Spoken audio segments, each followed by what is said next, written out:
नागपुरात solar Xpro कंपनीत स्फोट, 9 जणांचा मृत्यू, 3 जण गंभीर जखमी. ठाण्यातील प्रियासिंह हल्ल्याप्रकरणी अश्वजित गायकवाड, सागर शेळके, रुमिल पाटील हे 3 जण जेरबंद. राज्यभरातील ग्रामपंचायत कार्यालय विविध मागण्यासाठी 3 दिवस राहणार बंद.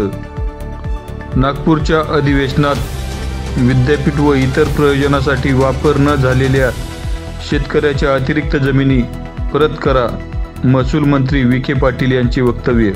पुण्याच्या विमाननगर भागात सलग 2 दिवस अतिक्रमण हटाव मोहीम सुरूच.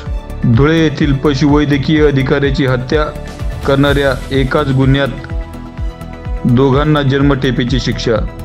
वाशिम जिल्ह्यातील वाई येथे वन्य प्राण्याचा व गोंदिया येथील वनहत्तीचा शेतकऱ्यांना मोठा त्रास, पिकाचे नुकसान.